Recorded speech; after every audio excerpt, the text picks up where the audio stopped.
Brace Lord. கர்த்தருடைய நாமம் மகிமைப்படுவதாக. இந்த சரியான விதத்தில் வேதத்தை வாசிப்பது எப்படி அப்படின்ற இந்த பைபிள் ஸ்டடி மூலமாக உங்கள் எல்லாரையும் மீட் பண்ணுறதுல எனக்கு மிகுந்த சந்தோஷம். ஸோ ஒவ்வொரு வாரமும் நம்ம ஒவ்வொரு புத்தகத்தை பற்றி நம்ம வாசிச்சுட்டு இருக்கிறோம். ஸோ அந்த லிட்ரரி ஜான்ராவில் வர புக்ஸ், அதில் இருக்கிற காரியங்கள், அதை எப்படி புரிஞ்சுக்கணும் அப்படின்னு நிறைய காரியங்கள் நம்ம பார்த்துட்ருக்குறோம். ஸோ இதுவரை நம்ம வந்து நிறைய பார்த்துட்டோம். லைக் சரித்திர புத்தகங்கள் எப்படி வாசிக்கணும், இல்லை பொயட்ரி எப்படி வாசிக்கணும், கவிதைகள் எப்படி வாசிக்கணும்னு பார்த்துருக்கோம்.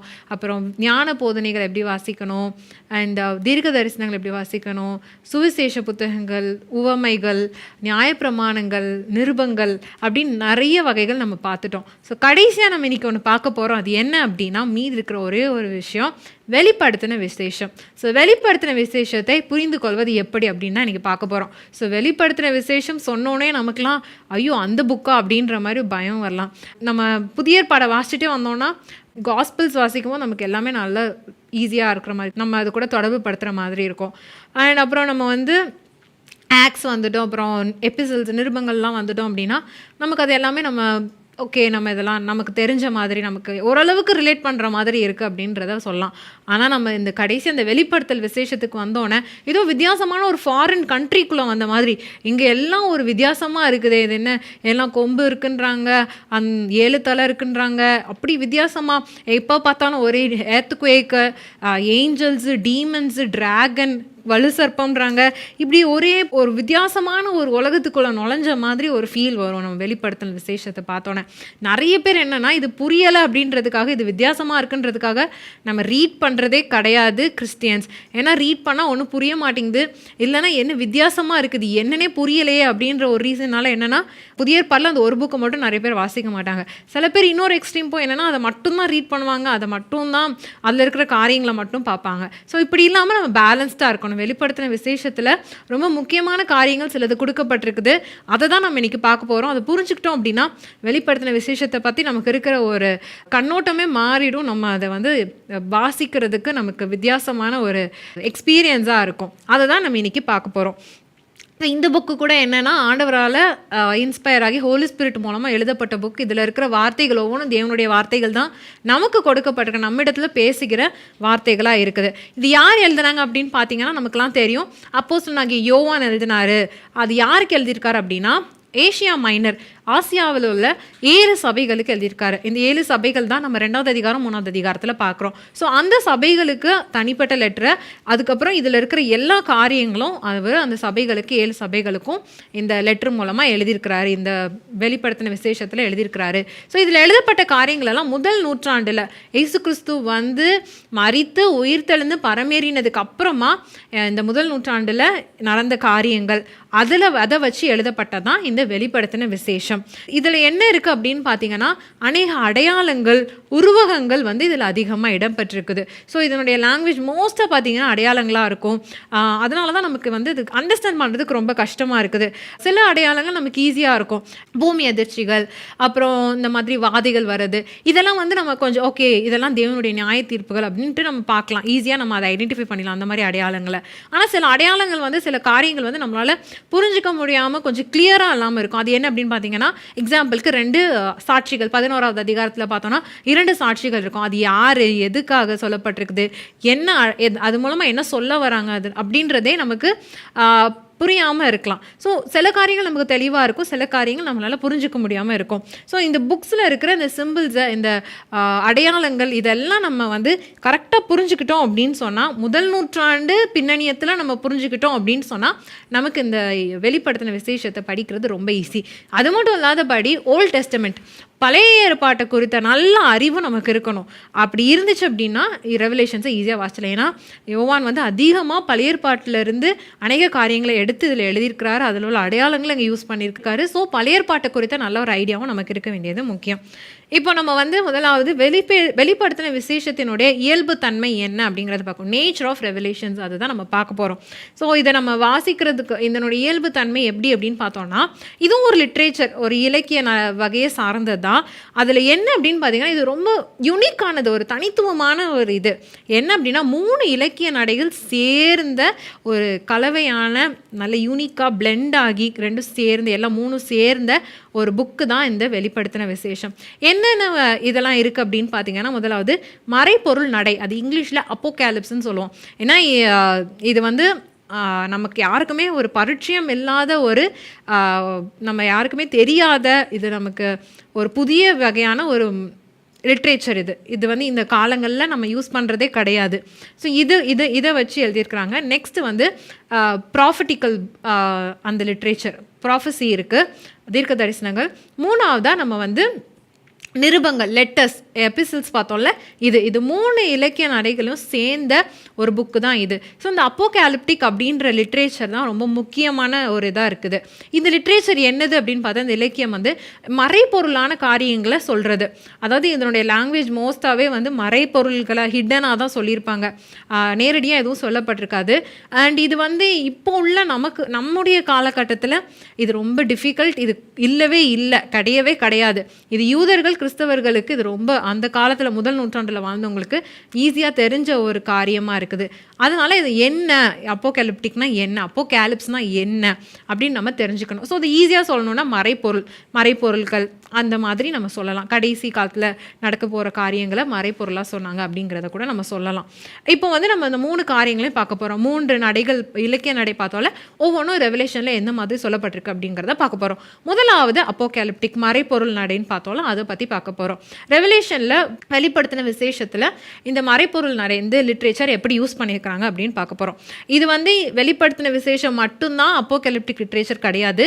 அந்த 200 BC, கிறிஸ்துவுக்கு முன்பு 200 நூற்றாண்டிலிருந்து கிறிஸ்துவுக்கு பின்பு 200ஆம் நூற்றாண்டு வரை 200 BC to 200 AD இந்த காலகட்டத்தில் வாழ்ந்த யூதர்கள், கிறிஸ்தவர்கள் எல்லாருக்குமே இந்த அப்போகேலிப்டிக் லிட்ரேச்சர் வந்து அத்துப்படி, அவங்களுக்கு நல்லாவே தெரியும். ஏன்னா அந்த காலங்களில் அது எழுதப்பட்டது. அதுக்கப்புறமா இது வந்து எழுதப்படல, அப்படி ரேர் ஆகி அது இல்லாமே போயிடுச்சு. ஸோ இதில் நிறைய லிட்ரேச்சர் வந்து, நிறைய இலக்கியங்கள் வந்து, புக்ஸ் வந்து இந்த மாதிரியான மொழி இலக்கிய நடையை வைத்து எழுதியிருக்காங்க. அண்ட் இதில் பார்த்தோம் அப்படின்னா முக்கியமாக இது செகண்ட் டெம்பிள் பீரியட் அப்படின்ற ஒரு காலகட்டம் வந்து இஸ்ரேல் அவங்களுடைய காலகட்டத்தில் இருக்குது.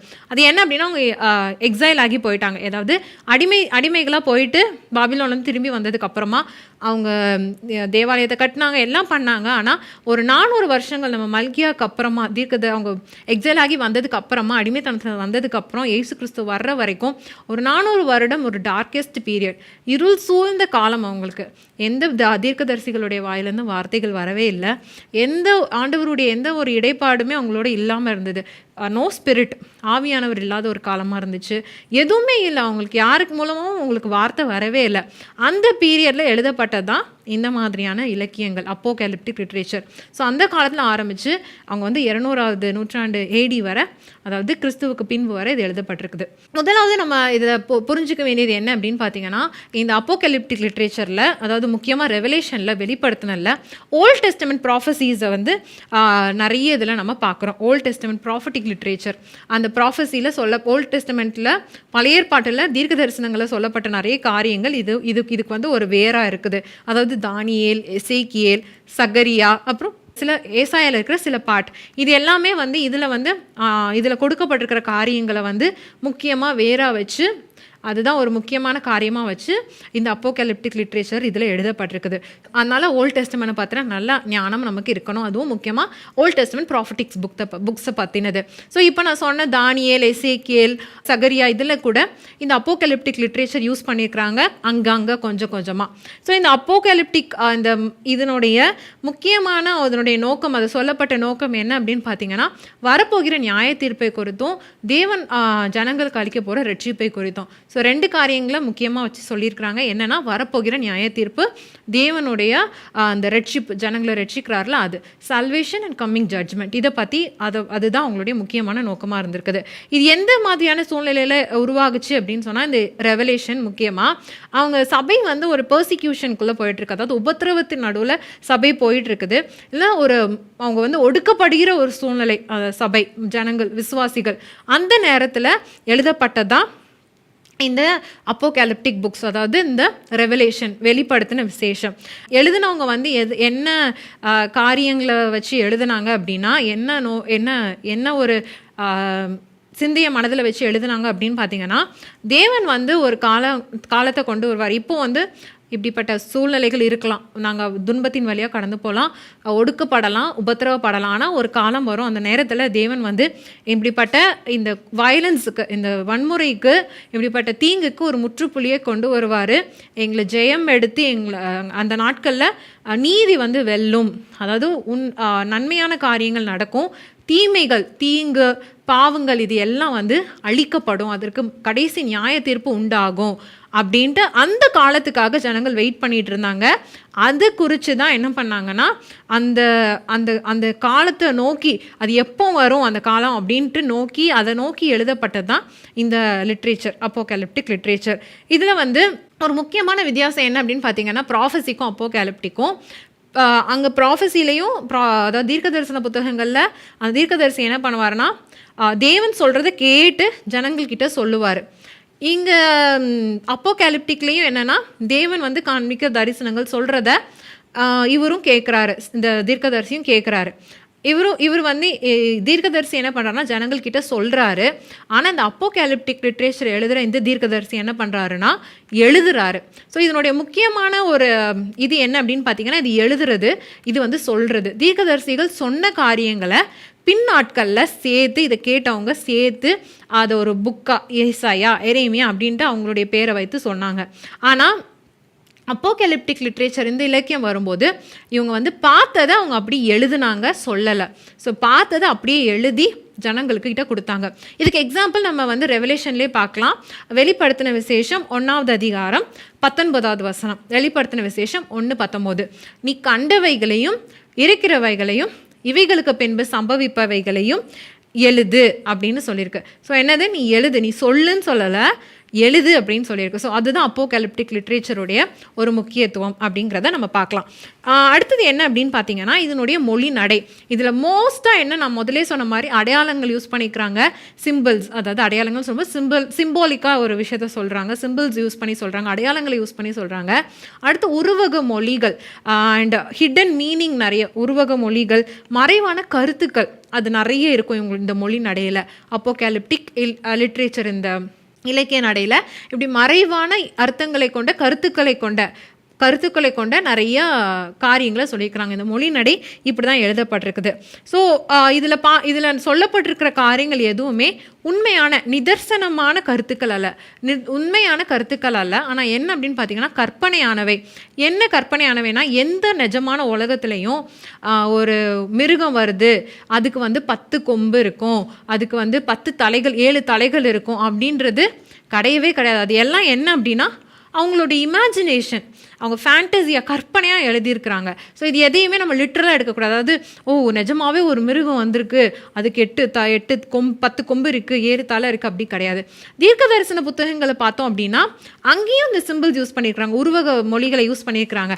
ஆனால் அந்த உருவக மொழிகள் எப்படின்னா, நம்ம இந்த ரியல் லைஃப்பில் நம்ம இந்த வேர்ல்டில் நம்ம பார்க்குற காரியங்களோட ரிலேட் பண்ணுறது. இது ஏன்னா உப்பாக இருக்கலாம், இல்லைனா புறாவாக இருக்கலாம். நம்ம ஓசியாவில் பார்த்தோன்னா எப்ராஹிம் வந்து பேதையான புறான்னு சொல்லியிருப்பாங்க, திருப்பி போடப்படாத அப்பம், இதெல்லாம் நமக்கு தெரியும், நம்ம ரிலேட் பண்ணலாம். நம்ம அப்பம் பார்த்துருக்குறோம், புறா பார்த்துருக்குறோம், அண்ட் நம்ம சால்ட்டு பார்த்துருக்குறோம், இதெல்லாம் நமக்கு தெரிஞ்ச ஒரு காரியம். ஆனால் அப்போகேலிப்டிக்கில் சொல்லப்படுற அந்த இமேஜஸ் அது என்னென்னா, அந்த நம்ம பீஸ்ட், ஒரு மிருகம் வருது, அதுக்கு இவ்வளோ தலை, நான் ஏற்கனவே சொன்ன மாதிரி, இல்லைனா ஒரு பெண் வந்து சூரியனை அணிந்திருக்கிறாள் அப்படிங்கிறது, இது எல்லாம் என்னென்னா நிஜமாக கிடையாது. நிஜமாக ஒரு பெண் சூரியன் அறிந்திருக்காளா? இல்லை. இதெல்லாம் உருவக மொழிகள், அடையாள மொழிகள், மறைவான கருத்துக்கள் இருக்கிறது. ஸோ இது வந்து கற்பனையாக எழுதுறது, அதன் மூலமாக கற்பனையாக எழுதி அது மூலமாக ஒரு செய்தியை அவங்க ஜனங்களுக்கு சொல்ல வராங்க. அதை தான் நம்ம வந்து நோட் பண்ணணும், அதை நம்ம தெரிஞ்சுக்கணும்.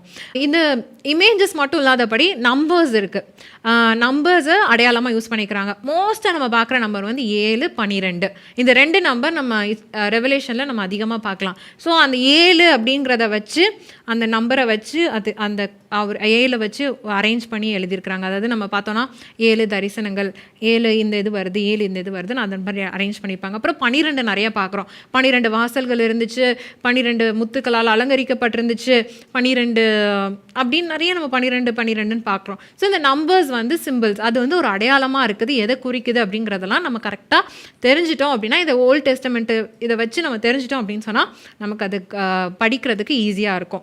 அடுத்து இதுதான் வந்து அப்போகேலிப்டிக் லிட்ரேச்சர். ஸோ யோவான் வந்து இதை தனக்கு தெரிஞ்ச சபையினருக்கு தான் எழுதுறாரு. யாருக்கு எழுதினாரு? 7 சபைகள், ஆசியாவில் இருக்கிற, ஏஷியா மைனரில் இருக்கிற 7 சர்ச்சஸ்க்கு எழுதினாரு. இந்த 7 சபைகளில் இருக்கிறவங்களுக்கும் யோவானை தெரியும், யோவானுக்கு இந்த 7 சபைகள் இருந்தவங்களை தெரியும். அண்ட் அவர் வந்து தன்னை மறைத்து நான் யோவான் எழுதலை அப்படிங்கிறதெல்லாம் கிடையாது, யோவான் நான் தான் எழுதுகிறேன் அப்படின்னு சொல்லி எழுதுறாரு. அண்ட் யார் அப்படின்னா இவங்களும் பர்சிக்யூஷன் உபத்திரவத்தின் வழியாக கடந்து போயிட்டுருக்குறாங்க. யோவானும் எங்கேருந்து எழுதுறாருன்னு பார்க்குறோம், பத்மு தீவுலேருந்து எழுதுறாரு. எதனால? அவரும் ஒரு உபத்திரவப்படுறாரு, அவர் பனிஷ்மெண்ட் அங்கே நாடு கடத்தி அங்கே வச்சுருக்குறாங்க. ஸோ அந்த பனிஷ்மெண்ட்டில் அங்கேருந்து தான் இதை எழுதுறாரு. ஸோ இவங்க எல்லாரும் ஒரு கம்பேனியனாக இருக்கிறாங்க, துணை, அவங்களுக்கும் இவங்களும் ஒரே மாதிரியான உபத்திரவத்தை அனுபவிக்கிறாங்க. ஸோ நம்ம எல்லாம் ஒன்றா வந்து இருக்கிறோம் அப்படிங்கிறத இதில் அவங்கள ஊக்கப்படுத்துறதுக்காக எழுதப்பட்டது ரெவலேஷன். ஸோ இதில் வந்து அப்போகேலிப்டிக் லிட்ரேச்சரை பற்றி பார்த்தோம். ரெண்டாவது இதில் இருக்கிறது என்ன அப்படின்னு பார்த்தோம், ப்ராஃபட்டிக்கல் இருக்குது அப்படிங்கிறதையும் பார்த்தோம். ஸோ சபையில் இருக்கிற ஜனங்களுக்கு நம்ம பார்த்தோம், 7 சபைக்கு தான் அது எழுதியிருக்கிறாரு. அவங்களுக்கு ப்ராஃபஸியாக சொல்கிறாரு. ப்ராஃபஸினா என்னன்னு நம்ம கூட ஆல்ரெடி நம்ம பார்த்துருக்குறோம். அது என்ன, இனி வரப்போகிற ரொம்ப வருஷத்துக்கு அப்புறம் கிடையாது, இமீடியட்டாக கொஞ்சம் சீக்கிரத்தில் நடக்க போகிற வருங்காலத்தை பற்றி சொல்கிறாங்க. ஸோ இந்த சபையினருக்கு நீங்கள் வந்து தளர்ந்து போயிடாதீங்க, நீங்கள் வந்து அவங்களுடைய நம்பிக்கையை விட்டுறாதீங்க அப்படின்ட்டு அவங்கள என்கரேஜ் பண்ணி அந்த ப்ராஃபட்டிக்கலாக இந்த புக்ஸில் நிறைய ப்ராஃபஸிஸையும் இதில் எழுதியிருக்கிறாரு, இன்க்ளூட் ஆகிருக்கு. ஆண்டவர் சார்பாக ஜனங்களுக்கு ஜட்ஜ்மெண்ட், உங்களை உபத்திரவப்படுத்துகிறாங்களா அதில் வந்து உங்களுக்கு மீட்பை கட்டளையிடுவார், நியாய தீர்ப்பும் உண்டு அப்படிங்கிற தேவனுடைய வார்த்தையை இந்த தீர்க்க தரிசனமாக வந்து யோவான் வந்து ஜனங்களுக்கு சொல்கிறாரு. அண்ட் இதில் வந்து இன்னொரு விஷயம் நம்ம பார்த்தோம் அப்படின்னா, இந்த சபைகளில் வந்து பர்சிக்யூஷனும் இருக்குது. பர்சிக்யூஷன் எங்கேருந்து வருதுன்னா, உபத்திரம் வந்து வெளியேருந்து வருது.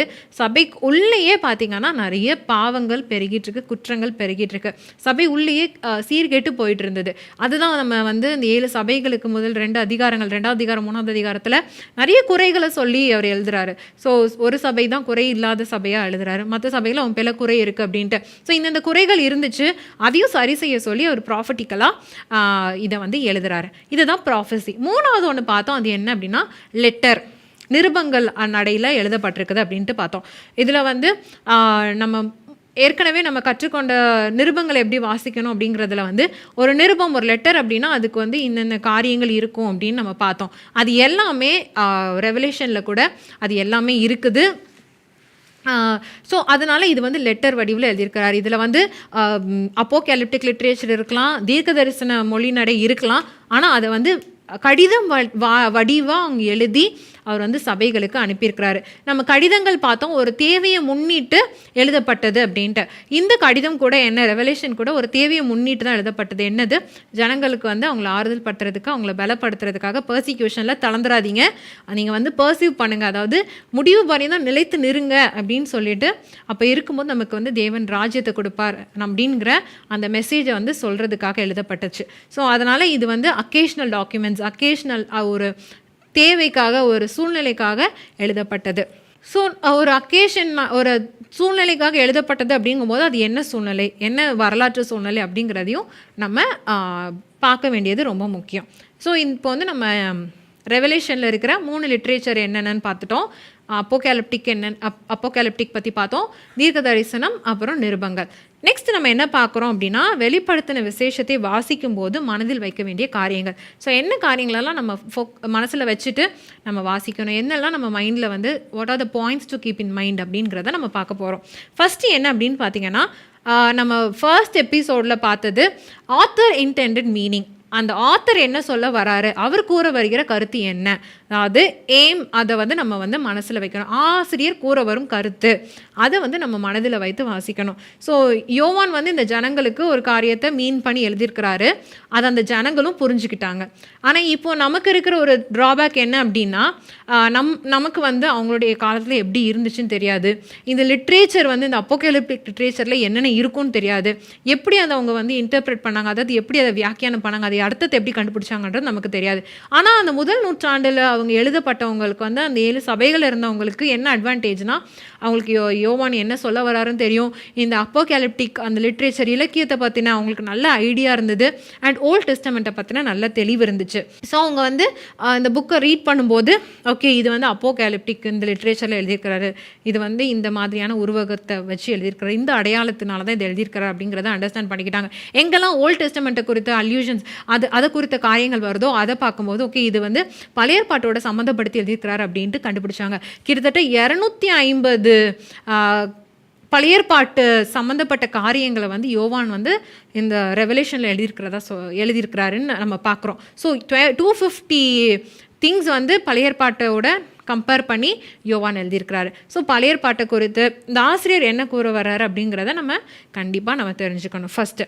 ரெண்டாவது, வெளிப்படுத்தின விசேஷத்தின் வசனங்களை வேதத்தின் மற்ற வசனங்களோடு ஒப்பிட்டு அர்த்தப்படுத்தக்கூடாது. அதாவது நம்ம ஆல்ரெடி பார்த்தோம், இது வந்து பழைய ஏற்பாட்டில் தீர்க்க தரிசன புத்தகங்கள், அதாவது தானியல், எசேக்கியேல் இந்த மாதிரியான புக்ஸில் இருந்து சில இமேஜஸை அடாப்ட் பண்ணி இங்கேயும் எழுதியிருக்கிறாரு, அப்படி எடுத்து இங்கேயும் எழுதியிருக்கிறாருன்னு பார்த்தோம். ஸோ அதனால் நம்ம என்ன பண்ணிடக்கூடாது, ஓகே இது தானியலில் இந்த மாதிரி கொடுத்துருக்கு அப்படின்னு சொல்லிட்டு நம்ம தானியலில் என்ன சொல்லியிருக்கிறாங்க அப்படின்ட்டு அதை கம்பேர் பண்ணி அதுவும் இதையும் சேர்த்து பார்த்து அங்கே அப்படி சொல்லியிருக்கிறாங்க, இங்கே இப்படி சொல்லியிருக்கிறாங்க அப்படின்னு சேர்த்து பார்த்து நம்மளாம் ஒரு இதை கொண்டு வரக்கூடாது.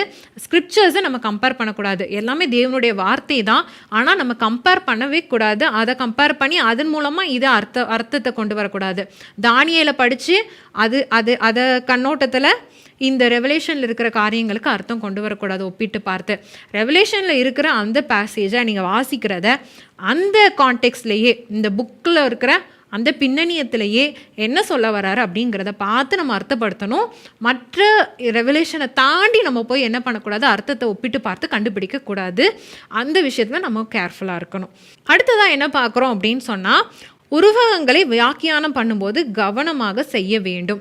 நம்ம ஆல்ரெடி பார்த்தோம், அப்போகலிப்டிக் லிட்ரேச்சரில் உருவகங்கள் அதிகமாக இருக்கும், அந்த மொழி நடை வித்தியாசமானது. ஸோ அந்த காரியங்களை நம்ம வியாக்கியானம் பண்ணி அதனுடைய அர்த்தத்தை கண்டுபிடிச்சி தான் நம்ம பார்க்கணுன்னு பார்த்தோம். ஸோ அப்படி செய்யும்போது நம்ம ரொம்ப கேர்ஃபுல்லாக கவனமாக நம்ம செய்யணும். ஸோ சில காரியங்கள் வந்து ஓல்ட் டெஸ்டமெண்ட்டில் இருந்து அவர் எடுத்து சொல்லியிருக்காரு, அந்த காரியங்கள் ஓல்ட் டெஸ்டமெண்ட்டில் என்ன அப்படிங்கிறத பார்த்து நம்ம கரெக்டாக இதை வந்து நம்ம என்ன பண்ணணும்னா, இந்த அடையாளத்துக்கு இந்த உருவகத்துக்கு இதை தான் சொல்லியிருக்கிறாரு, மீனிங் இதுதான் அப்படிங்கிறத நம்ம கண்டுபிடிக்கணும்.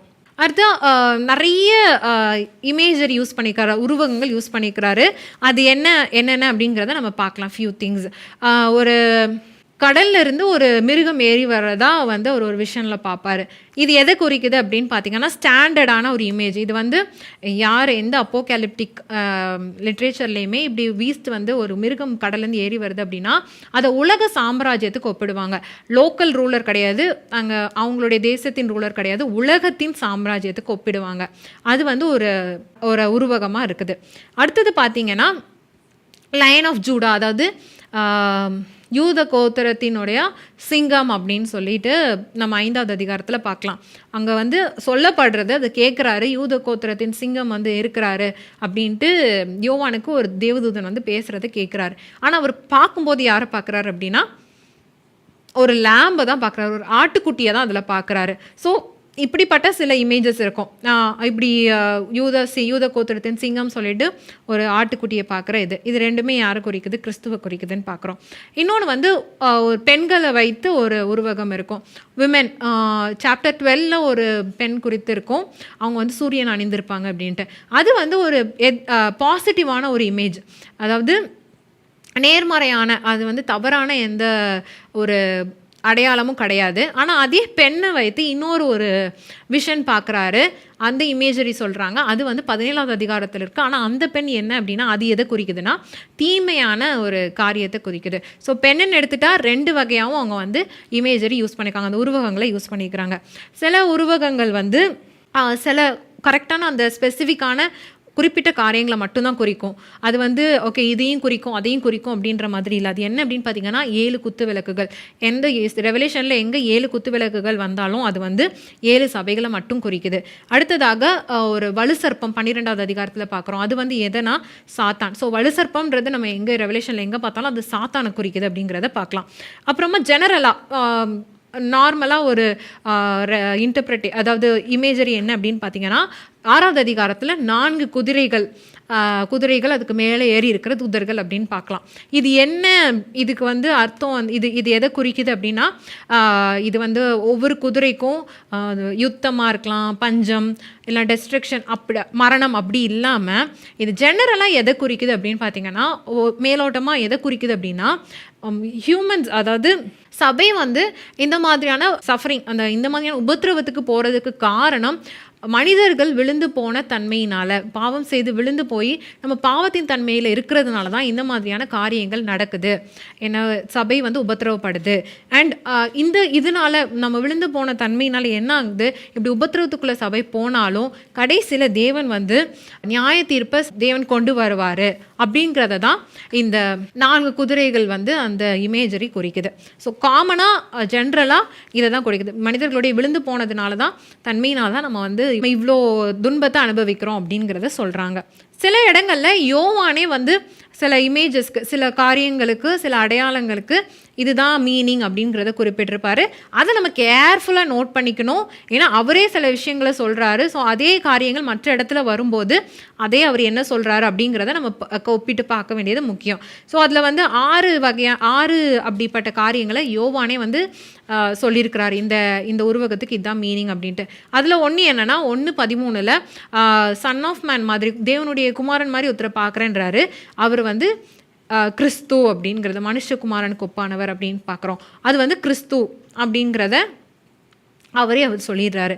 அதே மாதிரி 1:20 அதிகாரம் 20வது வசனத்தில் 7 வந்து தங்க பொன்னாலான குத்து விளக்குகள் பார்த்தேன் அப்படின்னாரு. அந்த 7 குத்து விளக்குகள், அந்த 7 குத்து விளக்குகளும் 7 சபைகளாம்னு அவரே கொடுத்துட்டாரு. அடுத்து அதே வசனத்தில் 7 நட்சத்திரங்கள் போட்டிருக்கோம். அந்த 7 நட்சத்திரங்களும் 7 சபைகளையும் தூதர்களாம்னு அவரே கொடுத்துருக்கிறாரு. அப்போ 12வது அதிகாரம் 9வது வசனத்தில் பெரிய பாம்பாகிய வலு சர்ப்பம்னு கொடுத்துருக்காரு. அதையும் அவரே சொல்லிடுறாரு, சாத்தான் அப்படின்னு சொல்லிட்டு, மோசம் போக்கிற பிசாசு என்றும் சாத்தான் என்றும் சொல்லப்பட்ட பழைய பாம்பாகிய பெரிய வலு சர்ப்பம் அப்படின்ட்டு அதையும் கொடுத்துட்டாரு. 17வது அதிகாரம் 9வது வசனம் அதில் பார்த்தோம் அப்படின்னு சொன்னால் 7 தலைகள், அந்த ஸ்திரீ ஒரு 7 தலைகள் மேலே உட்காந்துருக்கா. ஸோ அந்த 7 தலைகள் வந்து என்ன அப்படின்னா 7 மலைகள் அப்படின்னு சொல்லியிருக்கிறாரு. அண்ட் அதே இதை வந்து 7 ராஜாக்களும் இன்னொரு இடத்துல சொல்லியிருக்கிறாரு. அதை நம்ம கேர்ஃபுல்லாக நம்ம நோட் பண்ணிக்கணும். கடைசியாக 17வது அதிகாரம் 18வது வசனம் 17வது அதிகாரம் 18வது வசனத்தில் என்னென்னா அந்த ஸ்திரீயை பார்க்குறீங்க, வேசித்தனம் பண்ணிக்கிற அந்த ஸ்திரீ, அது யார் அப்படின்னா மகாநகரம். மகாநகரம் என்ன சொல்கிறாங்க அப்படின்னா இதில் மகாநகரம் வந்து ரோம் நகரம், அதை தான் அந்த மகாநகரம்னு சொல்கிறாங்க. ஸோ ஸ்திரீயை வந்து மகாநகரத்துக்கு ஒப்பிட்டு சொல்கிறாரு. அதை அவரே வந்து அதை சொல்லிட்டார். ஸோ இதெல்லாம் வந்து நம்ம வந்து பார்த்து இதெல்லாம் நம்ம நோட் பண்ணிட்டோம் அப்படின்னா இனி அடுத்தடுத்து நமக்கு ஒரு ஐடியா கிடைக்கும். ஓகே இதெல்லாம் இப்படி எந்த இமேஜ் வந்தால் இந்த இது அப்படிங்கிறத நம்ம புரிஞ்சுக்கலாம். அண்ட் இன்னொன்று என்ன அப்படின்னு பார்த்தீங்கன்னா விஷன்ஸ், இந்த ஒவ்வொரு தரிசனங்களை நம்ம வந்து தனித்தனியாக அதை வாசிக்காமல் அந்த விஷன்ஸை நம்ம வந்து முழுமையாக நம்ம வாசிக்கணும்.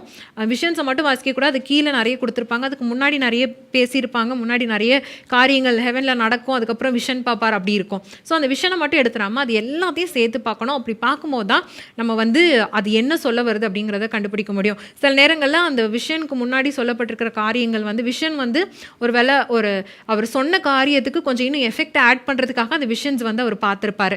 ஸோ அதெல்லாம் கேர்ஃபுல்லாக நம்ம நோட் பண்ணணும். எந்த ஒரு தரிசனத்துக்கும் ஆவிக்குரிய அர்த்தங்களை நம்ம கொடுக்கக்கூடாது. அவர் என்ன சொல்லியிருக்கிறார், யோவான் என்ன மாதிரி அவர் பார்த்தாரோ அதை அப்படியே சொல்லியிருக்கிறாரு. அதை அவர் எப்படி புரிஞ்சுக்கிட்டாரு, என்ன விதத்தில் வச்சு எழுதியிருக்கிறாரு அப்படிங்கிறதையும் நம்ம அண்டர்ஸ்டாண்ட் பண்ணி அதுக்கப்புறம் தான் நம்ம என்ன பண்ணணும்னா அதை வாசிக்கணும். ஸோ அதனால் என்ன பண்ணிடாதீங்க, ஆவிக்குரிய அர்த்தம் எதுக்கும் கொடுத்துடாதீங்க. அடுத்த காரியம் நம்ம மனதில் வைக்க வேண்டிய காரியம், 4வது காரியம் என்ன அப்படின்னு பார்த்தீங்கன்னா பழைய ஏற்பாட்டின் மேற்கோள்கள். நான் ஆல்ரெடி சொல்லியிருந்தேன், நிறைய பழைய ஏற்பாட்டு காரியங்களை இங்கே வந்து அவர் மேற்கோள் காட்டியிருக்கிறாரு, இங்கே வந்து எழுதியிருக்கிறார், சம்மந்தப்படுத்தி எழுதியிருக்கிறாரு அப்படின்னு. அது என்னென்ன அப்படிங்கிறத நீங்களும் அதை கரெக்டாக ஃபாலோ பண்ணணும். ஒன்று என்ன அப்படின்னு பார்த்தீங்கன்னா, சபையை வந்து தேவனால் மீட்கப்பட்ட, கிறிஸ்துவினால் இரத்தத்தினால் மீட்கப்பட்ட ஜனங்கள், அவருடைய புதிய ஜனங்களாக இருக்கிறோம், புதிய பீப்புளாக இருக்கிறோம் அப்படிங்கிறத சொல்லியிருக்கிறாரு. இதை நம்ம எக்ஸடஸ் 19:6 நம்ம இதை பார்க்குறோம். ஸோ அதை வந்து மேற்கோள் காட்டி இங்கே சொல்கிறாரு. இன்னொன்று வந்து 1வது அதிகாரம் 5வது வசனம் 6வது வசனம், வெளிப்படுத்துதல் 1, 5, 6 நம்ம வாசித்தோம் அப்படின்னு சொன்னால், உண்மையுள்ள சாட்சியம் மரித்தோரிலிருந்து முதல் பிறந்தவரும் பூமியின் ராஜாக்களுக்கு அதிபதியுமாகிய இயேசு கிறிஸ்துவினாலும் உங்களுக்கு கிருபையும் சமாதானமும் உண்டாவதாக. 6வது வசனம் வாசிக்கலாம்.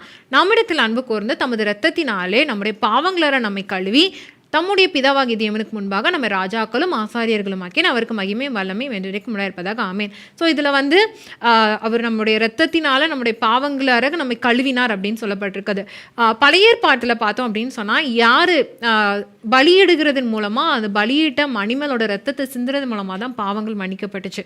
ஸோ இங்கே வந்து கிறிஸ்து வந்து அந்த சாக்ரிஃபிஷியல், அந்த பலி செலுத்துகிற அந்த காரியங்கள் எல்லாத்தையும் அவர் நிறைவேற்றிட்டாரு அப்படிங்கிறத குறித்து காமிக்கிறாங்க. அப்புறம் யூதா கோத்திரத்தின் சிங்கம், அதை வந்து கிறிஸ்துவுக்கு ரிலேட் பண்ணி சொல்கிறாங்க. அது வந்து நம்ம ஜெனசிஸ் 49:9 பார்க்குறோம், ஆதியாகமம் 49:9. அப்புறம் ஏசாயா 11:1 அவர் வந்து வேர், தாவீதின் வேர் அப்படின்னு சொல்லி, அதே வார்த்தையை வந்து தாவீதின் வேர் அப்படின்னு சொல்லிட்டு அதே வார்த்தையை வந்து கிறிஸ்துவுக்கு யூஸ் பண்ணி சொல்கிறார். இதுவும் பழைய ஏற்பாட்டு மேற்கோள் காண்பிக்கிறாரு. அடிக்கப்பட்ட ஆட்டுக்குட்டி நம்ம ஏற்கனவே பார்த்தோம், அவர் ரத்தத்தினால பாவங்களை கழுவினார். இங்கே அடிக்கப்பட்ட ஆட்டுக்குட்டின்னு ஒன்று ஒரு இமேஜ் காமிச்சிருப்பாரு. அது என்ன அப்படின்னு பார்த்தீங்கன்னா, அதுவுமே பஸ்காவின் மூலமாக ஒரு ஆடு அடிக்கப்பட்டு அதை சாக்ரிஃபைஸ் பண்ணுறாங்கல்ல, அதை காமிக்கிறார். அவர் நமக்காக பஸ்கா ஆட்டுக்குட்டியாக பலியானார் அப்படிங்கிறத காமிக்கிறாங்க. 7 எக்காலங்கள், அந்த இதில் வந்து பார்த்தோம் அப்படின்னா வாதைகள் ஒவ்வொன்றா வரும். ஸோ அந்த வாதைகளில் அநேக வாதைகள் வந்து எகிப்தில், யாத்ராகம புஸ்தகத்தில் எகிப்தில் வரப்பட்ட அநேக வாதைகள் வந்து இங்கேயும் திரும்ப சொல்லப்பட்டிருக்குது. கடைசியாக 17வது அதிகாரம் 18வது அதிகாரம் 2 அதிகாரத்துலையும் ஃபைனல் ஜட்ஜ்மெண்ட், ரோம் நகரத்துக்கு வரக்கூடிய கடைசி நியாய தீர்ப்பை குறித்து அந்த 2 அதிகாரத்துலையும் எழுதியிருக்கிறாங்க. இதில் எழுதப்பட்டிருக்கிற நிறைய வார்த்தைகள், நிறைய காரியங்கள் வந்து ப்ராஃபட்டிக் புக்ஸில், அதாவது தீர்க்க தரிசன புத்தகங்களில் பாபிலோனுக்கு எதிராகவோ இல்லைனா தீர்வுக்கு எதிராகவோ சொல்லப்பட்ட அந்த தீர்க்க தரிசன வார்த்தைகள் வந்து இங்கேயும் யூஸ் பண்ணப்பட்டிருக்குது. அவங்களுக்கு என்னென்ன வார்த்தைகள்னால இந்த மாதிரி உங்களுக்கு ஜட்ஜ்மெண்ட் வரும் அப்படின்னு சொன்னாங்களோ அதே காரியங்கள் இங்கே சொல்லப்பட்டிருக்குது. ஈவன் ரோம் நகரத்தை வந்து பாபிலோன் அப்படின்னே குறிப்பிட்டு தான் சொல்லப்பட்டிருக்குது. நம்ம பார்த்தோன்னா பாபிலோன் நகரம் அப்படின்னு தான் சொல்லப்பட்டிருக்கோம். ஸோ பாபிலோன் அப்படின்னே ரோமையர் பாபிலோனுக்கு ஒப்பிட்டு சொல்லியிருக்கிறாங்க. இதெல்லாம் தான் நம்ம வந்து பழைய ஏற்பாட்டினுடைய மேற்கோள்களை நம்ம வெளிப்படுத்தல பார்க்குறோம். ஸோ இதையும் நீங்கள் ஞாபகத்தில் வச்சுக்கோங்க, மைண்டில் வச்சு கேர்ஃபுல்லாக நீங்கள் வாசிங்க. கடைசியாக ஒரு காரியம் இந்த இதில், அது என்ன அப்படின்னா, வெளிப்படுத்த விசேஷத்தில் சொல்லப்பட்ட நிகழ்வுகளை கால வரிசையின்படி நடந்ததாக எடுத்துக்கொள்ளக்கூடாது. அதாவது இல்லை சொல்லப்பட்ட எந்த விஷயங்களும், நிறைய விஷயம்ஸ் சொல்லியிருக்காங்க, நிறைய காரியங்கள் நடக்குன்னு சொல்லியிருக்காரு. அது எதுவுமே க்ரொனலாஜிக்கலாக, அதாவது ஒரு கால வரிசை, இதுக்கப்புறம் இது நடந்துச்சு, இந்த காலம் இது நடந்துச்சு, இந்த காலத்தில் இது நடந்துச்சு அப்படின்னு கால வரிசையின்படி எழுதப்படலை. ஸோ நம்ம அப்படி கால வரிசையின்படி நடந்ததாக நம்ம அதை வந்து எடுத்துக்கக்கூடாது. அப்படி எடுத்துட்டோம் அப்படின்னா நம்ம தவறாக புரிந்து கொள்கிறோன்னு அர்த்தம். ஸோ நம்ம என்ன மாதிரியான ஒரு பார்வையில் நம்ம இதை பார்த்து எடுத்துக்கணும் அப்படின்னா, தேவன் வந்து இந்த வரலாற்றினையும் சரி சபைக்கும் அவர் அதிகாரியாக இருக்கிறார், எல்லாத்தையும் அவர் கண்ட்ரோலில் வச்சிருக்கிறார் அப்படிங்கிறத தான் நம்ம இதுலேருந்து எடுத்துக்கணும். ஸோ நெக்ஸ்ட் நம்ம என்ன பார்க்க போகிறோம் அப்படின்னா, வரலாற்று பின்னணி. எல்லா புக்லேயும் நம்ம பார்க்குற மாதிரி வரலாற்று பின்னணி என்ன அப்படின்னு நம்ம பார்க்க போகிறோம். இதையும் நம்ம ஒரே நேரத்தில் உட்காந்து இந்த புக்கை ஃபுல்லாக நம்ம வாசிக்கணும். அப்படி வாசிக்கும் போது இதனுடைய பிக் பிக்சர் கிடைக்கும், ஓவராலாக என்ன சொல்ல வராரு அப்படிங்கிற ஒரு காரியம் நமக்கு புரிய வரும். அண்ட் அப்படி வாசிக்கும் போது அப்படியே அவசர அவசரமாக வாசிச்சிடாமல் அது என்ன, அந்த புக்கை ஃபீல் பண்ணி வாசிங்க. என்ன சொல்கிறாரு, என்ன மெசேஜ் சொல்கிறாரு அப்படின்ட்டு எல்லாத்தையும் வாசித்து அது என்ன சொல்கிறாங்க அப்படின்னா, அதில் ஒவ்வொரு விஷன்ஸும் நம்ம மேலே அலைக்கு மேலே அலை புரண்டு வந்து வர்ற மாதிரி அப்படி நம்ம வந்து வாசிக்கணுமா. அப்படி வாசிக்கும் போது நம்ம வந்து அதை ஃபீல் பண்ணி நம்ம வாசிக்கும் போது இந்த புக்கு வந்து நமக்கு ரொம்ப அது சென்ஸாக இருக்கும். நம்ம இதை தான் சொல்கிறாங்க, இப்படி இருக்குது அப்படிங்கிறத நம்ம புரிஞ்சுப்போம். 2வது நம்ம திரும்ப வாசிக்கணும். அப்போ வாசிக்கும் போது நீங்கள் கொஞ்சம் மெதுவாக வாசித்து நோட்ஸ் எடுக்க ஆரம்பிக்கணும். யார் எழுதியிருக்கிறாரு, யார் இதை வாசித்தவங்க, ஸோ என்ன மாதிரியான உபத்திரவத்தின் வழியாக அவங்கெல்லாம் போனாங்க அப்படிங்கிற எல்லாத்தையும் நீங்கள் எடுங்க. நம்ம ஆல்ரெடி நம்ம பார்த்தோம், இது வந்து உபத்திரவத்தின் வழியாக கடந்து செல்கிற மக்களுக்கு எழுதப்பட்டது. ஸோ யார் யார் என்னென்ன உபத்திரவங்களை சந்திச்சாங்க அப்படிங்கிறத பாருங்கள். 2வது அதிகாரம் 3வது அதிகாரத்துலலாம் நான் அந்த உபத்திரவங்கள் என்ன மாதிரியான கஷ்டங்கள் அவங்க போயிட்டுருக்குறாங்க அப்படிங்கிறத பார்க்கலாம். அப்புறம் வந்து கிறிஸ்தவர்கள் அப்படின்ற ஒரு காரணத்துக்காக, இயேசு மேலே விசுவாசமாக இருந்ததற்காக இரத்த சாட்சிகளாக மரித்தவங்க அப்படின்ட்டு அவங்கள பற்றி நம்ம பார்க்கலாம். அப்புறம் வந்து இயேசுவுக்காக நம்ம வந்து சாட்சியாக நிற்கும் போது நம்ம கண்டிப்பாக உபத்திரவம் வரும், மரணம் வரும் அப்படிங்கிறத கூட இதில் சொல்லப்பட்டிருக்குது. அண்ட் இந்த உபத்திரவம் மரணம் எல்லாம் யாரால் வருது அப்படின்னா, இந்த தேவனுக்கு விரோதமாக இருக்கிற ஜனங்களால் வருது அப்படிங்கிறத சொல்லப்பட்டிருக்குது. இதெல்லாம் நம்ம தெரிஞ்சிட்டோம் அப்படின்னா நம்ம இந்த வரலாற்று பின்னணியை ஈஸியாக நம்ம புரிஞ்சு இந்த புக்கை நம்ம வாசிக்கிறதுக்கு ஹெல்ப்ஃபுல்லாக இருக்கும். ஸோ இந்த வரலாற்று பின்னணியில் முக்கியமான காரியம் என்ன அப்படின்னு பார்த்தீங்கன்னா, சபைக்கும் ராஜ்யத்திற்கும், உலகத்தின் ராஜ்யம் சொல்லும்போது ஸ்டேட், அந்த ஸ்டேட்டுக்கும் ஒரு இது நடக்குது, ஒரு போராட்டமாக இருக்குது, அங்கே ஒரு சமாதானம் இல்லை. அதனால் இப்போ என்ன ஆகுது அப்படின்னா, இப்போ முதல்ல நம்ம சிம்பிளி பார்க்கும்போது இந்த ஸ்டேட், அந்த உலகத்தின் ராஜ்யங்கள் வந்து சபையை மேற்கொள்கிற மாதிரி, அவங்க ஜெயம் எடுக்கிற மாதிரி தெரியும், அவங்களுக்கு தான் ஜெயம் கிடைக்கும் தெரியும்னால அவங்க தான் ஜெயம் எடுத்துகிட்டு இருப்பாங்க. ஆனால் என்ன ஜனங்கள்கிட்ட வந்து இது சொல்கிறாரு, யோவான் எழுதுறாரு அப்படின்னா, ஜனங்களை எச்சரிக்கிறாரு, இந்த பெர்சிக்யூஷன் இப்போ போகிற உபத்திரவங்கள் வந்து கொஞ்சம் தான், இன்னும் அதிக உபத்திரவங்கள் காத்து கொண்டு இருக்குது, இன்னும் வேர்ஸாக தான் மாறும், இன்னும் அதிகமாக தான் மாறும் அப்படிங்கிறத சொல்கிறாரு. அண்ட் இவருக்கு இன்னொரு அக்கறையும் இருக்குது. அது என்ன அப்படின்னா, ஜனங்கள் இவ்வளோ ஒரு வற்புறுத்தப்படும் போது, இவ்வளோ அவங்க ஒடுக்கப்படும் போது அவங்க வந்து என்ன பண்ணிடக்கூடாது, தேவனை விட்டு பின்வாங்கிடக்கூடாதே அப்படிங்கிற ஒரு கரிசனையும் அவர்கிட்ட இருக்குது. அதையும் அவர் சொல்கிறாரு.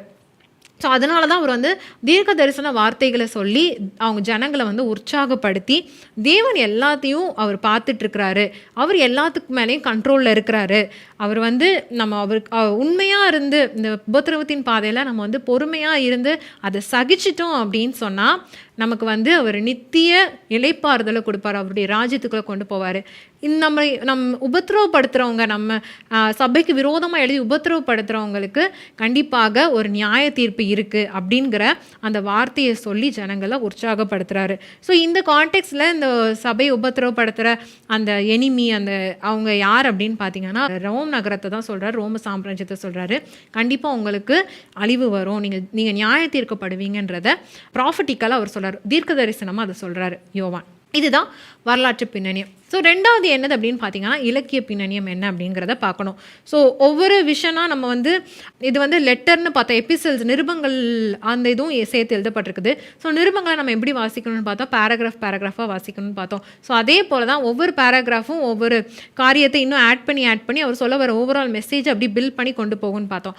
அதே மாதிரி தான் இந்த ரெவலேஷன்லேயும் ஒவ்வொரு விஷன்ஸாக நீங்கள் வாசிக்கணும். அந்த விஷன்ஸை வந்து என்ன பண்ணணும் அப்படின்னா, ஒவ்வொரு விஷனும் அடுத்தடுத்து பில்ட் பண்ணி அவர் சொல்ல வர காரியத்தை கொண்டு போகும். ஸோ நம்ம அது என்ன, ஒவ்வொரு சாப்டர்லையும் ஒவ்வொரு இதுலையும் என்ன சொல்கிறாங்க, ஒவ்வொரு செக்ஷன்லையும் என்ன சொல்ல வராருன்றதை நம்ம புரியணும்.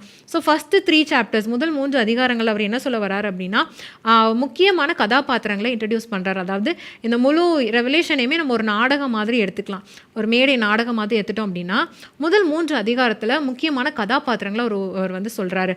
என்னெல்லாம் அப்படின்னா, முதல்ல வந்து தன்னை குறித்து அறிமுகப்படுத்துகிறாரு, யோவானை குறித்து சொல்கிறாரு. அவர் யார் அப்படின்னா, இந்த தரிசனங்கள் எல்லாத்தையும் பார்க்குறாரு, அதை எழுதி அதை சொல்கிறவர் தான் இந்த யோவான். இவர் இப்போ வந்து நாடு கடத்தப்பட்டு கிறிஸ்துவின் நிமித்தமாக நாடு கடத்தப்பட்டு உபத்திரவப்பட்டு கொண்டிருக்கிறார்.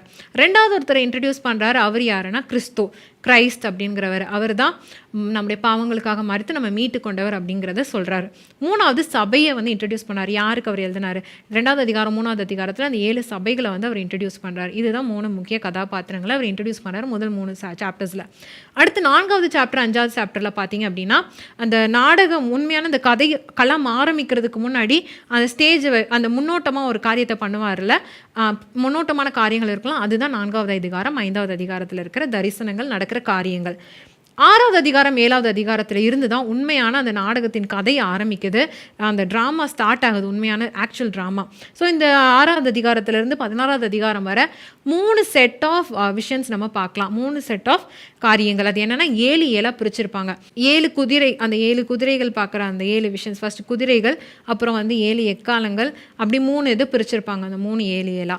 ஸோ இதில் பார்த்தோம் அப்படின்னா 6th and 7th வந்து, அப்புறம் 8th and 11th இந்த 2 சாப்டர்லையும் 7 காரியங்கள், முதல்ல 4 காரியங்கள் ஒன்றா சொல்லியிருப்பாங்க. அது எல்லாம் ஒன்றா அது ஒரு காரியத்தை குறித்து பேசும். அப்புறம் வந்து 2 காரியம் சொல்லியிருப்பாங்க, 5வது காரியமும் 7வது காரியமும். அது 2 இன்னொரு காரியத்தை பற்றி பேசும். அந்த 7வது காரியம் வரதுக்கு முன்னாடி, 5வது காரியம் 6வது காரியம் முடிச்சு 7வது காரியம் வரதுக்கு முன்னாடி அதுக்கு நடுவில் இன்னொரு 2 விஷன்ஸ் அவங்க வச்சுருப்பார். 2 தரிசனங்களை அவர் சொல்லியிருப்பார். அதுக்கப்புறமா தான் 7வது விஷன் என்ன அப்படிங்கிறது, 7வது காரியம் என்னன்றதே சொல்ல வருவார். இதே மாதிரி தான் 6வது அதிகாரம் 7வது அதிகாரத்துலையும் பார்க்குறோம். 8வது அதிகாரத்துலேருந்து 11வது அதிகாரம் வரையும் பார்க்குறோம். ஸோ 15லேருந்து 16 வரை இருக்கிற அந்த அதிகாரங்களில் அதுலேயும் 7 காரியங்கள் சொல்லப்பட்டிருக்கு. ஆனால் அதில் என்னென்னா முதல் 4 காரியங்கள் ஒன்றாவும் கடைசி 3 காரியங்கள் ஒன்றாவும் சொல்லி கடைசியாக அது முடிஞ்சு 17லேருந்து 22 வரை ஃபைனல் விஷன் அவர் சொல்கிறார். அதுதான் ரோம் நகரத்துக்கு வரக்கூடிய அந்த ஜட்ஜ்மெண்ட், நியாய தீர்ப்பு, அதை பற்றி சொல்கிறாரு.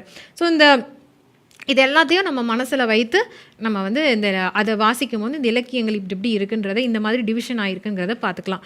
ஸோ 6th சாப்டர் 7th சாப்டரில் இந்த வந்து ஒரு 7 காரியம் சொல்கிறாரு. 8 அதில் வந்து 4 முதல் 4ல் குதிரைகள் பற்றி சொல்கிறாரு. 5வதுல வந்து 5வது 6வதும் வந்து அந்த இரத்த சாட்சிகள் அவங்க பார்க்குற அந்த விஷன் பார்க்குறாரு. 6வது வந்து என்னென்னா தேவனுடைய நியாய தீர்ப்பு வருது. அதாவது எர்த்குவேக் மூலமாக தேவனுடைய நியாய தீர்ப்பு வருது. அதுக்கு அடுத்தது 2 வந்து 2 விஷன் இருக்காது. என்னென்னா 1,44,000 பேர் அந்த சீல் போடுற அந்த முத்திரையிடுற அந்த இது. அடுத்தது நிறைய கூட்டமான ஜனங்கள் வந்து தேவனை நோக்கி ஆராதிக்கிற அந்த சீன் வருது, அந்த விஷன் வருது. 7வதா தேவனுடைய கோபத்தை பற்றி அவர் சொல்லி முடிக்கிறாரு அந்த விஷனை. 8வது சாப்டர்லேருந்து 11வது சாப்டர் பார்த்தோம் அப்படின்னா அதில் தேவனுடைய நியாய தீர்ப்பு ரோம் சாம்ராஜ்யத்து மேலே எப்படி வருது அப்படிங்கிறத காமிக்கிறாருன்னா, எகிப்தில் செய்யப்பட்ட வாதிகள் மூலமாக அதையும் அந்த மாதிரி வாதிகள் வந்து நியாய தீர்ப்பு வருது அப்படிங்கிறத 8லேருந்து 11 வரை பார்க்குறோம். 12வது அதிகாரம் தான் ரொம்ப முக்கியமானது. இது என்ன அப்படின்னா, இந்த புத்தகத்தின் இறையியலின் திறவுகோல், அதாவது கீ மாதிரி, தியாலஜிக்கல் கீ. இந்த புக்குடைய தியாலஜிக்கலான ஒரு காரியத்தை இந்த 12வது சாப்டரில் பார்க்குறோம். இது என்ன பார்க்குறோம் அப்படின்னா, பிசாசானவன் வந்து எப்படி அந்த கிறிஸ்துவை வந்து அழிக்க வந்து எப்படிலாம் முயற்சி பண்ணுறான் அப்படிங்கிறதையும், கடைசியில் அவனே தோற்று போகிறதையும் இந்த 12வது சாப்டரில் நம்ம பார்க்குறோம். இது முக்கியமான ஒரு சாப்டராக இருக்குது. 13 14 வந்து ரோம சாம்ராஜ்யத்தை பற்றி சொல்கிறாங்க. 15 16வது அதிகாரத்தில் வந்து ரோம சாம்ராஜ்யத்தின் மேலேயும் ரோம ராஜாக்கள் மேலேயும் வரப்போகிற அழிவு குறித்து சொல்கிறாங்க. 17லேருந்து 22வது அதிகாரம் வர 2 நகரங்களை குறித்த ஒரு கதையை சொல்கிறாங்க. ஒரு நகரம் என்ன அப்படின்னு பார்த்தீங்கன்னா, இந்த உலகத்தில் உள்ள சிட்டி ஆஃப் எர்த், இது வந்து ரோம் நகரம். 2வது சிட்டி ஆஃப் காட், தேவனின் நகரம், இது வந்து பரலோகம். ஸோ சிட்டி ஆஃப் எர்த் இது வந்து அழிக்கப்படும். இதில் வந்து இந்த உபத்திரவத்தின் மத்தியில், உலகத்தில் இருக்கிற இந்த நகரத்தில் வாழ்கிற உபத்திரவத்தின் மத்தியில் நம்ம உண்மையாக இருக்கும்போது நீங்கள் வந்து சிட்டி ஆஃப் ஹெவனுக்கு, நீங்கள் காடுக்கு நீங்கள் வருவீங்க அப்படின்ற இந்த 2 கதைகளை பற்றி இந்த 17லேருந்து 22வது சாப்டர் வரை நம்ம பார்க்குறோம். ஸோ இதுதான் இலக்கிய பின்னணி. இந்த மாதிரியான டிவிஷனில் இது கொடுக்கப்பட்டிருக்குது. இதை நம்ம வந்து ரெவலேஷன் வாசிக்கும் போது இதை நீங்கள் யூஸ் பண்ணி நீங்கள் வாசிச்சிங்கன்னா உங்களுக்கு ஹெல்ப்ஃபுல்லாக இருக்கும். கடைசியாக நம்ம என்ன பார்க்க போகிறோம் அப்படின்னா, இவ்வளோ நேரம் ரெவலேஷனை இப்படின்னு பார்த்துட்டோமே. இப்போ எப்படி நம்முடைய டிவோஷனில், நம்முடைய வாழ்க்கையில் இதை எப்படி பயன்படுத்துறது, நிகழ்கால பயன்பாடு என்ன அப்படிங்கிறத பார்க்க போகிறோம். ஸோ தீர்க்க தரிசனங்கள் சொல்லப்பட்ட யோவான் வந்து பார்த்து அவர் எழுதின அந்த தீர்க்க தரிசனங்கள் எல்லாமே நிறைவேறிடுச்சு. அதான் நம்ம ரோமை பற்றி சொன்னார்ல, கடைசியாக நீங்கள் அழிக்கப்படுவீங்க அப்படின்ட்டு சொன்னது மாதிரியே ரோம் நகரம் அழிக்கப்படுத்து அதனுடைய நியாய தீர்ப்பை தேவன் செய்தார் அப்படிங்கிறத நம்ம வாசிக்கிறோம். ஸோ அது நிறைவேறின தீர்க்க தரிசனமாக இருக்குது. அண்ட் இன்னொன்று என்ன அப்படின்னு பார்த்தீங்கன்னா, தேவன் சொன்ன மாதிரியே ரோம் நகரத்தில் வந்து கிறிஸ்தவர்கள் அதிகமாக கொலை செய்தாங்க, உபத்திரவப்படுத்தினாங்க. ஸோ அவர்கள் மேலே என்னாச்சு அப்படின்னா, தேவனுடைய நியாய தீர்ப்பு, தேவனுடைய கோபாக்கினை வந்தது. அதுவும் நிறைவேறின காரியமாக இருக்குது. ஸோ இப்போ இருக்கிற இந்த காலகட்டத்திலையும் சரி, அப்போ இருக்கிறதுலையும் சரி, எந்த ஒரு தேசம், எந்த ஒரு சாம்ராஜ்யம் கிறிஸ்தவர்களை உபத்திரவப்படுத்தி கொடுமைப்படுத்தி ஒடுக்குறாங்களோ அவங்க கிறிஸ்தவர்கள் just because they are Christians, கிறிஸ்தவர்கள் அப்படிங்கிற காரியத்துக்காக தேவன் மேலே விசுவாசமாக இருக்கிறோம் அப்படிங்கிறதுக்காக எந்த தேசங்கள் வந்து தங்களுடைய மக்களை ஒடுக்குறாங்களோ கொடுமைப்படுத்துகிறாங்களோ அவங்க மேலே கண்டிப்பாக தேவனுடைய நியாய தீர்ப்பு வரும் அப்படிங்கிறத தான் நம்ம இந்த ரெவலேஷன்லேருந்து பார்க்குறோம். அன்றைக்கும் நடந்தது. அதுக்கப்புறம் எந்தெந்த தேசங்களில் அப்படி நடந்ததோ தேவனுடைய பிள்ளைகளை ஒடுக்குனாங்களோ அவங்க எல்லாருக்கு மேலேயும் கர்த்தருடைய நியாய தீர்ப்பு வந்தது அப்படிங்கிறத நம்ம பார்த்து தெரிஞ்சுக்கலாம். அடுத்தது நம்ம என்ன இதுலேருந்து கற்றுக்கொள்ளலாம் அப்படின்னு பார்த்தோன்னா சீஷத்துவம். இதுக்கு முன்னாடி உள்ள வேதம் காட்டும் சீஷத்துவம்லேயே நம்ம பார்த்தோம். சீஷத்துவம் அப்படின்றது சிலுவையை பின்பற்றுகிற ஒரு பாதை. சிலுவைனா என்னென்னா நம்முடைய வாழ்க்கையில் போராட்டங்கள் வரும், உபத்திரவங்கள் வரும், கஷ்டங்கள் வரும். அந்த கஷ்டங்களின் வழியாக நம்ம போய் தான் என்ன பண்ணுவோம், அப்படி போகிறது மூலமாக தான் நம்ம வந்து சீஷனாக மாறுறோம் அப்படிங்கிறத பார்த்தோம். ஸோ இந்த சீஷத்துவம் இதுலேருந்து அதை தான் கற்றுக்கொள்கிறோம். தேவனுடைய பிள்ளைகளாக இருக்கிறோம், சீஷர்களாக இருக்கிறோம் அப்படின்னா நம்முடைய வாழ்க்கையிலே பாடுகள் வரும், நம்ம துன்பங்கள் வரும், துக்கங்கள் வரும். எங்கேயுமே தேவன் வந்து பாடில்லாத வாழ்க்கை இருக்கும். நீங்கள் ரொம்ப எப்போவுமே நீங்கள் உங்களுக்கு வந்து எப்போ பிளெஸ்ஸிங் மட்டும்தான் இருக்கும், பிரச்சனையே வராது, போராட்டமே இல்லை அப்படிங்கிறத அவர் சொல்லவே இல்லை. அந்த பிரச்சனைகள் வழியாக நீங்கள் கடந்து போகணும். மரணம், சஃபரிங், டெத் அண்ட் சஃபரிங் வந்து நமக்கு கண்டிப்பாக இருக்கும். ஃப்ரீடம் ஃப்ரம் அது சொல்லவே இல்லை. பட் என்ன அப்படின்னா அது வழியாக நம்ம கடந்து வந்து அதை நம்ம ஜெயிப்போம் அப்படிங்கிற ஒரு நம்பிக்கையை மட்டும் கடைசியில் இவங்க கொடுக்குறாங்க. அண்ட் இப்போ வந்து இது மட்டும் இல்லாதபடி எந்தெந்த கிறிஸ்தவர்கள் பாடுபடுறாங்களோ, கிறிஸ்துவின் நிமித்தமாக உபத்திரவப்படுறாங்களோ அவங்களுக்கு இந்த புக்கு வந்து ரெவலேஷன் வந்து அவங்களுக்கு ஒரு என்கரேஜ்மெண்ட், அவங்களுக்கு ஊக்குவிக்கிறதாகவும் அவங்கள ஆறுதல் படுத்துகிற ஒரு புக்காகவும் இருக்குது.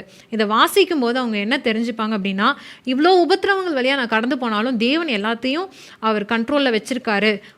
ஒரு அவருடைய நேரம் வரும்போது அவர் இந்த பிரச்சனைகளை இந்த காரியங்களெல்லாம் மாற்றுவார், ஜெயத்தை கொடுப்பார். அந்த ஜெயம் வந்து அது மரணமாக கூட இருக்கலாம், ஆனால் நம்ம மரணத்தின் மூலமாக அதை ஜெயம் எடுக்கிறோம் அப்படிங்கிறத காண்பிக்கிறாரு. ஸோ அடிக்கப்பட்ட ஆட்டுக்குட்டியானவர் என்ன பண்ணார், வலு சர்ப்பத்தின் மீது ஜெயம் கொண்டார். ஸோ அதே போல் ஒரு நாள் வரும், அப்போ வந்து கர்த்தர் எல்லாத்துக்கும் ஒரு முடிவை கட்டளையிடுவார், ஒரு ஜெயத்தை கட்டளையிடுவார் அப்படிங்கிறத நம்ம வாசிக்கணும். ஸோ இந்த புக்கை நம்ம மிஸ் பண்ணிடக்கூடாது. நம்முடைய சபைகள்லேயும் சரி, நம்முடைய தனிப்பட்ட டிவோஷன்லேயும் சரி, இதை திரும்ப நம்ம வாசித்து இதில் இருக்கிற காரியங்களை நம்ம அண்டர்ஸ்டாண்ட் பண்ணிக்கணும். இது நம்ம வந்து இது வித்தியாசமாக இருக்கே அப்படின்ட்டு நம்ம விட்டுறாதபடிக்கு இதனுடைய வார்த்தைகளை திரும்ப வாசிங்க. எந்த காலத்துக்குமே வந்து இதனுடைய வார்த்தைகள் வந்து என்கரேஜ்மெண்ட் தர வார்த்தைகளாக இருக்குது. கடைசி வரை நிலைத்திருக்கும் போது, பாடுகள் உபத்திரவங்கள் வழியாக நிலைத்திருக்கும் போது நம்ம ராஜ்யத்தை நம்ம சுதந்திரிப்போம் அப்படிங்கிறதான் இந்த ரெவலேஷனுடைய மெசேஜ். ஸோ இதில் இருக்கிற வார்த்தையை மிஸ் பண்ணோம் அப்படின்னா நம்ம வந்து முக்கியமான ஒரு காரியத்தையே மிஸ் பண்ணிட்டோம் அப்படின்னு அர்த்தம். ஸோ இனிமே உங்களுடைய டிவோஷன்ஸில் இந்த கண்டிப்பாக ரெவலேஷனை வாசித்து இதன் மூலமாக நீங்கள் அநேக காரியங்களை நீங்கள் பயன் பெற்றுக்கொள்வீங்க நான் விசுவாசிக்கிறேன். ஸோ இதோட நம்ம வந்து லிட்ரரி ஜான்ரா முடிக்கிறோம். ஒவ்வொரு இலக்கிய நடை எப்படி எழுதப்பட்டது, ஹிஸ்டாரிக்கல் கான்டெக்ட்ஸ் அதெல்லாம் முடிக்கிறோம். இனி வர நாட்களில் ஒவ்வொரு புக் பை புக்காக நம்ம பார்க்க இருக்கிறோம். ஸோ இந்த ஸ்டடி உங்களுக்கு கண்டிப்பாக யூஸ்ஃபுல்லாக இருந்திருக்கும்னு நினைக்கிறேன். அவங்களுடைய பர்சனல் டிவோஷன் டைமில் இதெல்லாம் நீங்கள் யூஸ் பண்ணி இதன் மூலமாக நீங்கள் நிறைய நன்மையை பெற்றிருப்பீங்க நான் விசுவாசிக்கிறேன். ஸோ நெக்ஸ்ட் வீக் நம்ம வந்து அடுத்த காரியங்களை நம்ம பார்க்க இருக்கிறோம். இதுக்கு முன்பாக நம்ம ஜெபித்து நம்ம இந்த செஷனை நிறைவு செய்யலாம். அன்பின் பரலோக பிதாவே, அருமையான இந்த வேலைக்காகவும் நாங்கள் நன்றியோடு துதிக்கிறோம், நாங்கள் ஸ்தோத்தரிக்கிறோம் அப்பா. இந்த வேலையிலையும் இந்த சரியான விதத்தில் வேதத்தை வாசிப்பது எப்படி அப்படின்னு சொல்லி நாங்கள் அநேக காரியங்களை கற்றுக்கொண்டோம். இந்நாள் வரைக்கும் நாங்கள் ஒவ்வொரு லிட்ரரி ஜான்ரா எப்படி படிக்கலாம் அப்படிங்கிறத குறித்து நாங்கள் கற்றுக்கொண்டிருக்கிறோம். இன்றைக்கி நாங்கள் வெளிப்படுத்தின விசேஷத்தை குறித்து நாங்கள் பார்த்துருக்குறோம். ஆண்டவரே, நீங்கள் இந்த ஸ்டடி மூலமாக ஒவ்வொருத்தரோடு நீங்கள் இடைப்பட்டிருப்பீங்க நாங்கள் விசுவாசிக்கிறேன். ஆவியானவரே, அவங்களுடைய கண்களை திறந்து இந்த வெளிப்படுத்த விசேஷத்தை நீ ஒரு புதிய பார்வையோடு, புதிய கண்ணோட்டத்தோடு பார்க்க, வாசிக்க அவங்களுடைய கிருபை கொடுக்குறீங்க, ஞானத்தை கொடுக்க போகிறீங்க. அதற்காக உங்களுக்கு நாங்கள் நன்றி செலுத்துகிறோம். இதனால் நாங்கள் நிறைய காரியங்களை நாங்கள் கற்றுக்கொண்டிருக்கிறோம். நீங்கள் ஜெயமெடுத்த தேவன் எங்களுக்கும் எங்களுடைய வாழ்க்கையில் உபத்திரவத்தின் பாதையில் ஒரு ஜெயத்தை நீங்கள் தர வல்லவராக இருக்கிறீன்றதை நாங்கள் விசுவாசிக்கிறோம். எந்த சூழ்நிலையை நாங்கள் உங்களை விட்டு விடாத இருக்க, எந்த உபத்திரவத்தின் மத்தியிலே எங்களுடைய நம்பிக்கையை நாங்கள் தளர விடாதபடி நாங்கள் இருக்க எங்களுக்கு நீங்கள் உதவி செய்யுங்க. நீங்கள் எல்லாவற்றையும் பார்த்துக்கொள்கிற தேவன், எல்லாவற்றின் மேலே கண்ட்ரோலாக இருக்கீங்க அப்படின்ற ஒரு நம்பிக்கையும் விசுவாசத்தையும் எங்கள் ஒவ்வொருவருக்கும் நீங்கள் தந்து வழிநடத்தும்படியாக நாங்கள் ஜெபிக்கிறோம். இந்த ஸ்டடி அநேகருக்கு இன்னும் பிரயோஜனப்பட பயனுள்ளதாக இருக்க ஆவியானவர் தாமே நீங்கள் உதவி செய்யும்படியாக ஜெபிக்கிறோம். கற்றுக்கொண்ட காரியங்கள் எங்களுடைய வாழ்க்கையில் அதிக பலனை தர நீங்கள் கிருபை தாங்க. எங்களுடைய பர்சனல் டிவோஷனில் ஒரு மாற்றம் அப்பா நாங்கள் காண எங்களுக்கு நீங்கள் கிருபை தரும்படியாக கூட நாங்கள் ஜெபிக்கிறோம். அப்பா இதை காண்ற ஒவ்வொருவரும் ஆசீர்வதிக்கப்பட நீங்கள் உதவி செய்யும்படியாக ஜெபிக்கிறோம். இயேசு மூலம் வேண்டிக் கொள்கிறோம் அன்பின் பரலோக பிதாவே, ஆமென்.